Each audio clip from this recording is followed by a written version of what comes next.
Otep à tous, bien-aimés frères et sœurs. La vraie raison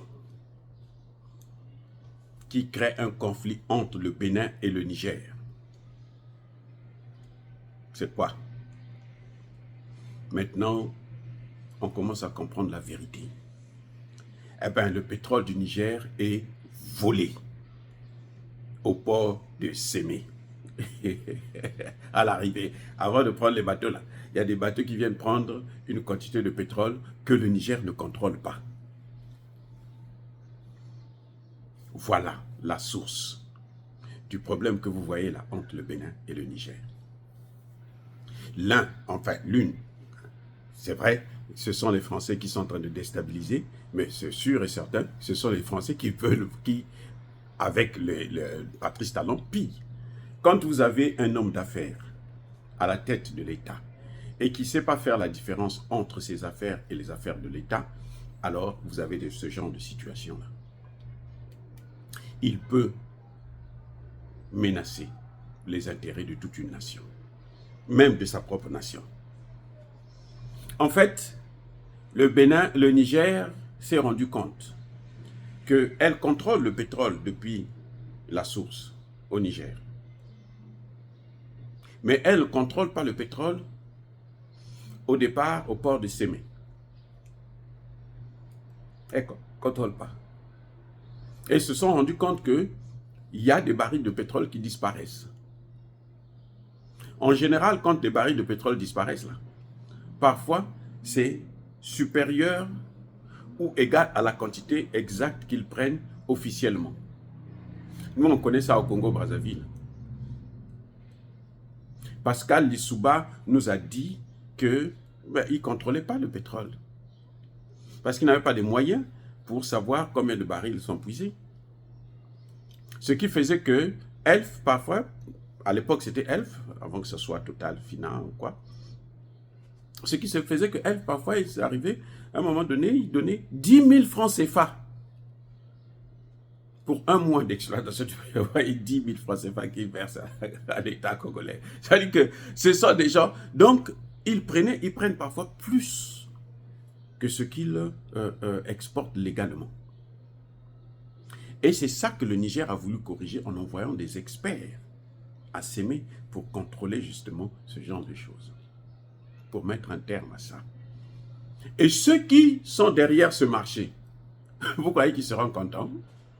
Attendez, vous croyez qu'ils seront contents? Non, ils ne seront pas contents. Donc ils doivent réagir. C'est pour ça que Patrice Talon réagit en utilisant ces magistrats. Maintenant, il y a des gens qui vous disent que, mais attendez, pourquoi le Niger n'avait pas prévu ça dans le contrat? Un, il y a un problème de confiance. Entre le Niger et le Bénin, il n'y avait pas de problème. Jusqu'à ce que la France vienne s'interposer. Quand la France est venue s'asseoir au Bénin, c'est maintenant là que les problèmes ont commencé. Et je vous dis, je le répète encore une fois de plus, là où passe la France, les États-Unis, l'OTAN, l'Union européenne, la Grande-Bretagne, le G7, la paix trépasse. Là où eux ils viennent, ils ne peuvent pas avoir la paix, ils ne peuvent pas avoir l'entente. La seule chose qu'ils savent faire, c'est diviser pour mieux régner.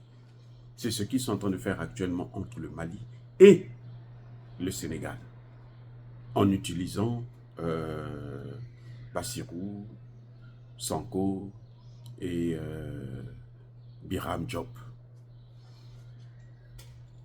pour placer des Français et des Européens à la frontière en face du Mali pour observer le Mali et pour chercher à déstabiliser le Mali. Voilà ce qui va se passer. C'est ce qui se passe au Bénin.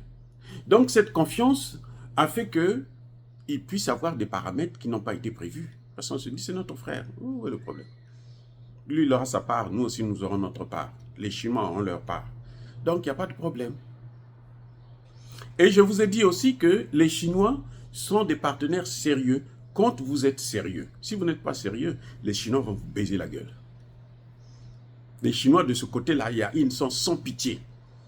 Vous n'êtes pas sérieux, tant pis pour vous. Vous êtes sérieux, tant mieux. Et c'est ce qu'ils ont toujours fait.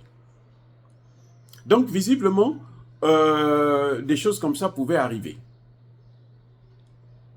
Mais il y a aussi le fait que ça peut être un oubli. C'est-à-dire quand on regarde tous les paramètres, mais personne n'est parfait. Ce n'est pas parce qu'il y a une erreur dans le contrat qu'on ne peut pas corriger cette erreur. Surtout qu'elle n'est pas, elle est compréhensible. Et c'est mineur. Ça ne devrait pas freiner le processus même du passage du pétrole nigérien par le Bénin. Ça ne devrait pas freiner ça. On pouvait corriger ça sans aucune difficulté.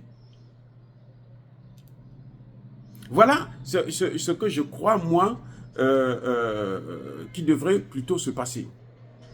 Donc oui, le Niger a dû ne pas voir que ce problème pouvait se poser. Mais ça ne veut pas dire que le Niger n'a pas le droit de corriger ça. Parce que ça ne change pas fondamentalement les accords qui ont été signés. Au contraire, ça permet de compléter. Et puis, il n'y a aucun accord qui est définitif, c'est-à-dire que tout le temps, cet accord-là ne peut pas être révisé.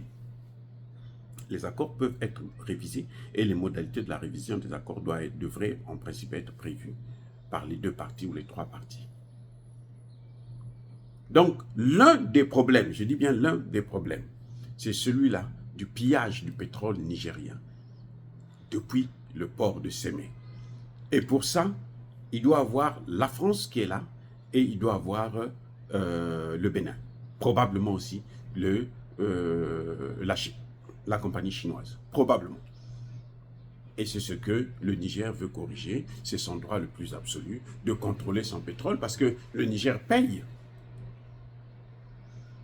Mais oui, les droits de passage là, c'est pas la compagnie chinoise qui paye, c'est le Niger qui paye. Parce que c'est son pétrole. On puise, c'est peut-être la compagnie chinoise qui donne au Bénin, mais il prend ça dans la part du Niger. Parce que c'est le pétrole du Niger. C'est le propriétaire qui paye le droit de douane et les taxes. Voilà. Donc, bien-aimés frères et sœurs, encore une fois de plus, soyez bénis, abondamment bénis par le Dieu des Kémites et par nos ancêtres évangélisés. C'était un aspect que personne n'avait vu, que nous tous nous n'avons pas vu, et que nous sommes obligés de rattraper le tir pour vous informer qu'il y a cette situation-là où le pétrole nigérien est volé. Bon, les Français sont habitués à ça, donc ils ne peuvent pas ne pas être là. Ils sont tellement habitués à ça. C'est pour ça d'ailleurs qu'ils ont laissé faire. Vous savez que la première cargaison est allée en France. Hein?